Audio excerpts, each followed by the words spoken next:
Et salut à tous, nouvelle vidéo sur ma chaîne YouTube. Donc aujourd'hui, focus Vegas souterrain B10 avec une composition free-to-play. Donc comme d'habitude, je vais vous montrer ma composition que j'utilise sur le Vegas souterrain. Donc pourquoi je vous fais cette vidéo? Tout simplement car le Joker Dark qui solotait littéralement le donjon a été nerf entre guillemets. C'est vraiment le donjon qui a été plutôt up pour contrer ce Joker Dark. Donc il a bien fallu trouver une composition free-to-play accessible à tout le monde. Donc comme d'habitude, je vais vous montrer ma composition. Ensuite, je vous montrerai comment j'ai réglé le mode intelligent pour le mode automatique. Je vous montrerai un run sur le Vegas B10. Et enfin, je vous montrerai le stuff des éléments. Donc sans plus tarder, on est parti pour le focus Vegas souterrain B10. Donc allez, on se retrouve sur le Vegas B10. Donc concernant la composition, c'est vraiment pas une composition speed team, hein. Ça va être assez long, mais globalement, tous les héros qu'il y a dans cette composition, donc tous les éléments qu'il y a dans cette composition sont extrêmement accessibles et vous allez voir que ça passe vraiment très facilement avec cette composition. Donc le premier héros qu'on va jouer, c'est la tireuse d'élite feu, suivi de la tortue arbre, donc tortue tank arbre. Ensuite, c'est la danseuse occulte feu, suivi de aile d'acier feu, et enfin le joker arbre, donc joker sauteur arbre. Donc qu'est-ce qu'il faut retenir de cette composition? On sait que le boss peut potentiellement faire beaucoup de crits. Ça, honnêtement, déjà ça a été un petit peu nerf. Il en fait moins que d'habitude. Et globalement, on va jouer le joker arbre pour contrer ces taux crits. Donc pourquoi? Parce que sur son skill 2, il va octroyer à tous nos alliés pendant 3 tours, même à lui-même, hein, la réduction de taux crit. Donc réduire la chance de subir une attaque critique de 50%. Donc ça, c'est plutôt très important. Ensuite, il va nous falloir quand même un petit peu de soins. Donc le joker peut soigner sur son skill 2. Donc récupère les PV de tous les alliés de 198%. La danseuse occulte peut aussi soigner sur skill 2. Et aile d'acier peut aussi soigner sur skill 3. Donc ça, c'est à retenir, hein. On a 3 soigneurs, comme ça on est sûr et certain de ne jamais mourir. Ensuite, concernant les break def, la danseuse occulte peut en poser un, la tireuse d'élite feu aussi, et le joker arbre aussi. Et ensuite, concernant le break attack, donc principalement, qu'est-ce qu'il faut poser sur ce boss? C'est un break attack et une atténuation de taux crit. Et comme ça, on prend littéralement 0 dégâts. Il va vraiment taper rien du tout. Même s'il nous saute dessus avec son triple ou quadruple hit, théoriquement, il va nous taper que du 4500-5000, ce qui est très peu, contrairement à avant, forcément. Donc, notre buffer attaque, c'est aile d'acier, et en même temps, il break attack. Donc ça, c'est plutôt un très bon point. Donc globalement, on a tout ce qu'il faut dans cette composition pour pouvoir le battre. On a du break def, break attack, on a beaucoup de soins, et on a du buff attack. Donc notre composition peut taper quand même assez fort sur break def et buff attack. Et globalement, on a beaucoup de survivabilité avec 3 soigneurs. La tortue est là vraiment pour refresh les CD. Donc elle va réduire le temps de pause des compétences de nos unités et octroyer une vitesse augmentée. Pareil pour la danseuse occulte, hein, sur son ultime, elle peut poser un break def, taper très fort et en même temps nous octroyer une vitesse plus. Donc globalement, vous allez voir, le boss va pas faire grand chose.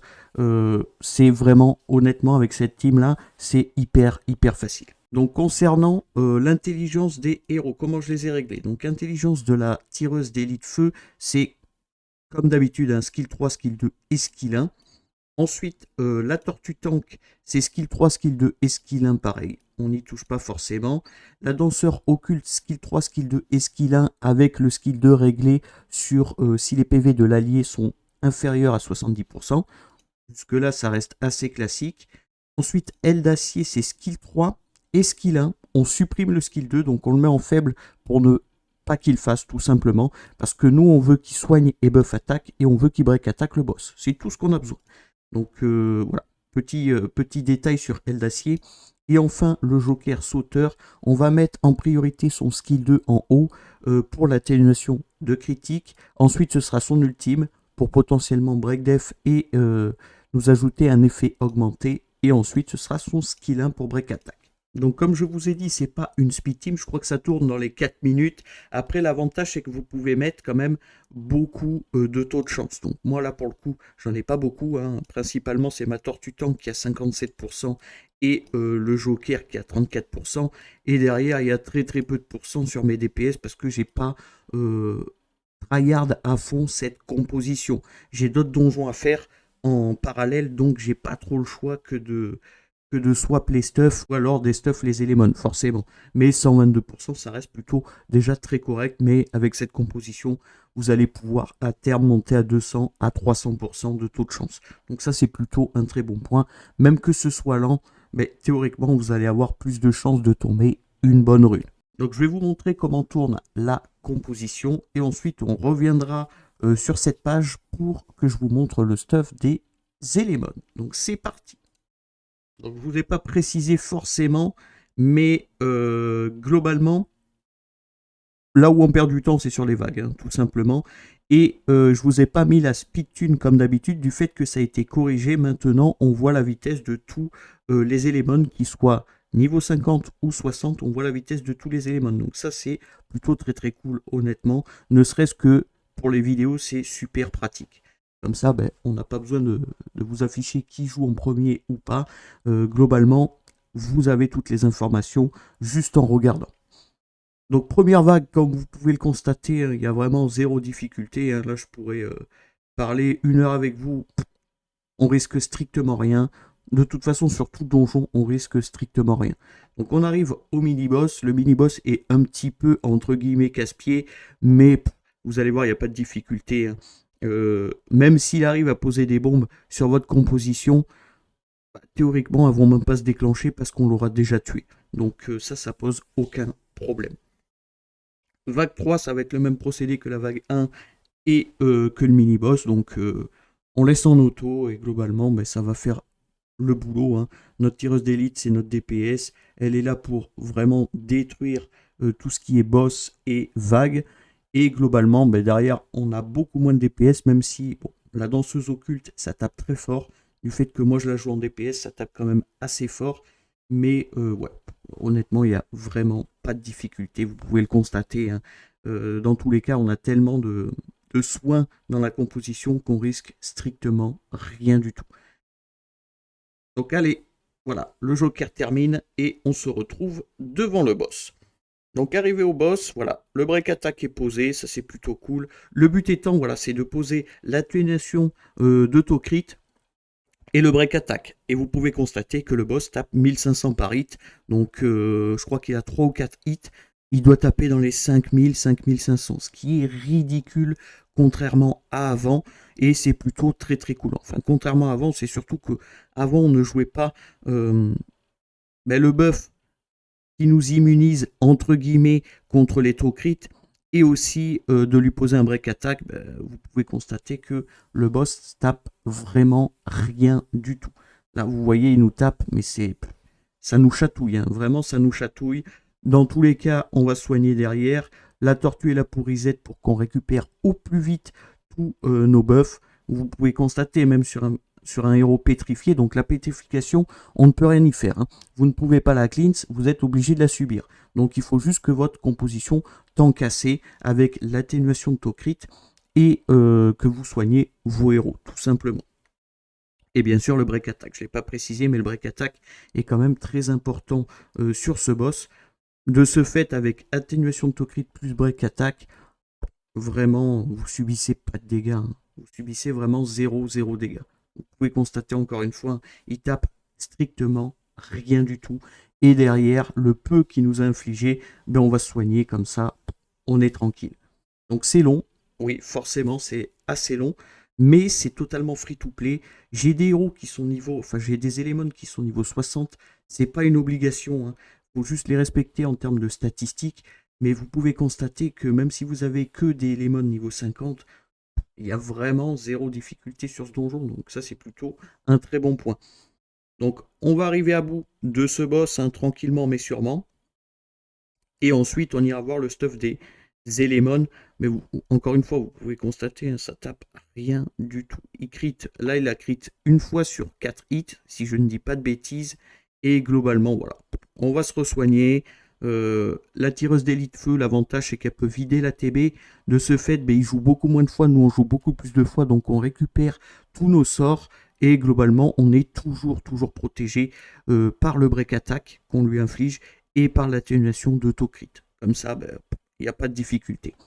Là, va pouvoir jouer, voilà, parfait. Et globalement, on a quasiment terminé le boss sans... Bon, on est full life, hein, clairement, on est full life. Voilà, il y a vraiment zéro difficulté avec cette composition free-to-play. Donc ça, c'est plutôt vraiment très bien. Donc 4,37, ok, c'est très long, mais ça passe, hein, ça passe à 100%. Vous pouvez lancer des runs de 10, il n'y a aucune difficulté. Et en plus, vous pouvez aller chercher beaucoup de taux de chance sur cette composition, du fait que les statistiques, vous allez voir, ne sont pas très importantes. Donc je vais vendre, ça ne m'intéresse pas, on va faire relancer et je vais vous montrer le stuff des éléments. Donc je ne vous ai pas précisé, mais j'ai mis le leader de la tireuse d'élite feu qui est de 18 de vitesse sur les éléments de type feu. Mais voilà, globalement, c'est ce qu'il faut mettre. Je ne crois pas qu'il y ait d'autres leaders, mis à part le leader Tokrit de la fille occulte, enfin de la danseur occulte. Mais honnêtement, il n'y a pas d'importance. Donc le stuff de ma tireuse d'élite, elle va être en 7, elle a juste un 7 fatal. Et globalement, on va aller chercher du Tokrit, du dégât crit. Si vous pouvez avoir un peu de précision, c'est bénef. Et sinon, vous allez chercher un peu de vitesse et un peu d'attaque. Donc en rune 4, je suis en DCC, en rune 6 en attaque, et en rune 2, je suis en PV. Et globalement, voilà, vous allez chercher du taux crit, du dégât crit, de la précision, un peu partout avec de l'attaque et des PV, histoire que ça tanque quand même un minimum. Mais globalement, voilà, il n'y a pas de difficulté à stuff votre tireuse d'élite. Ensuite, Tortue Tank. Donc ma Tortue Tank, elle est en set à rafraîchir pour pouvoir récupérer plus rapidement son ultime, tout simplement, pour qu'elle puisse refresh le plus rapidement possible tous les sorts des alliés. Donc là, je le joue principalement, donc ma Tortue Tank, je vais la jouer principalement en taux de chance. Petite chose à savoir hein, sur la Tortue Tank, faites-la jouer en dernier, comme ça vous êtes tranquille pour le refresh de CD. Donc en rune 4, je suis en PV%, en rune 6, je suis en Def%, et en rune 2, je suis en taux de chance. Mais globalement, ouais, vous allez chercher un peu de PV, un peu de Def, et beaucoup de taux de chance. Voilà, tout simplement. Vous n'avez même pas besoin d'avoir 20 de vitesse. Hein. Si vous avez 0, ça fonctionne aussi. Ensuite, danseur occulte. Donc ma danseur occulte, elle est en DPS, la mienne. Donc elle n'est pas en taux de chance. Vous pouvez la jouer en taux de chance. Hein. Ce sera juste un peu plus lent, mais par contre, vous allez pouvoir, je pense, monter à 200%. Donc moi, je la joue en taux crit, dégâts crit, PV, parce qu'elle tape en fonction de ses PV, donc c'est plutôt cool. Et un peu de précision pour, sur son ultime, poser le break def. Ça peut accélérer un petit peu vos runs. Donc 70 de TC, 109 de DCC, 44 de précis, un peu de vitesse et beaucoup de PV. Donc en rune 4, je suis en DCC, en rune 6, je suis en PV%, et en rune 2, je suis en vitesse. Je vous montre le reste, un taux crit, PV, taux de chance, taux crit, PV, et là normalement, taux crit, taux de chance, vitesse, précision. Donc ça va, honnêtement, c'est plutôt très atteignable, honnêtement. Ensuite, aile d'acier feu. Donc mon aile d'acier feu, vous allez le jouer avec beaucoup de précision, de la vitesse et de la tankiness. C'est tout ce que vous avez besoin. Si vous voulez le mettre en taux crit, dégâts crit, vous pouvez, mais c'est juste pour accélérer un tout petit peu vos runs. C'est tout. Donc en rune 4, je suis en PV%, en rune 6, je suis en précision, et en rune 2, je suis en vitesse. Je vous montre, hein, vitesse, précision. Là, on a vitesse, précision aussi. Et la vitesse précision normalement. Voilà, c'est ça. Et là, si vous pouvez rajouter du taux de chance, c'est encore mieux. Et enfin, le Joker. Donc le Joker, je ne vais pas le jouer en taux crit, dégâts crit. Je ne vais pas le jouer en DPS, je vais le jouer en full support. On s'en fiche, hein, de toute façon. Le but étant, c'est d'augmenter le taux de chance et dans tous les cas ça passe. Donc j'ai un set quand même rafraîchir dessus pour qu'il puisse récupérer au plus vite son skill 2 et son skill 3 pour avoir l'atténuation critique assez régulièrement. Donc accouplé à une tortue tank arbre qui a aussi un set rafraîchir, ben vous pouvez constater sur le run juste avant, c'est qu'on a quasiment H24 l'atténuation de taux crit. Donc c'est plutôt un très bon point. Donc en rune 4, je suis en PV%, en rune 6, en PV%, et en rune 2, je suis en taux de chance. Donc là, vous allez chercher un peu de vitesse, taux de chance, PV, défense. C'est tout ce que vous avez besoin. Donc globalement, vous avez toutes les informations concernant cette composition qui tourne très très facilement et très bien sur le Vegas souterrain B10. Je précise encore une fois, c'est du free-to-play. Donc tous les héros sont accessibles et ben, c'est pas de la speed team. Donc forcément, ça prend un petit peu de temps. Mais globalement, vous avez toutes les infos, tout ce qui est stuff, composition, intelligence. Vous avez toutes les infos pour battre votre Vegas B10. Donc voilà pour cette vidéo concernant le Vegas B10 avec une team free-to-play. Donc comme d'habitude, si la vidéo vous a plu, n'hésitez pas à me le dire dans les commentaires et à liker la vidéo. Si vous voulez des astuces ou des conseils, n'hésitez pas à rejoindre mon Discord. Le lien est en description. Ou bien me contacter via Discord, j'y répondrai avec joie. Pensez à vous abonner, c'est très important, à liker, à partager et à commenter. Et sur ce, je vous remercie et à plus!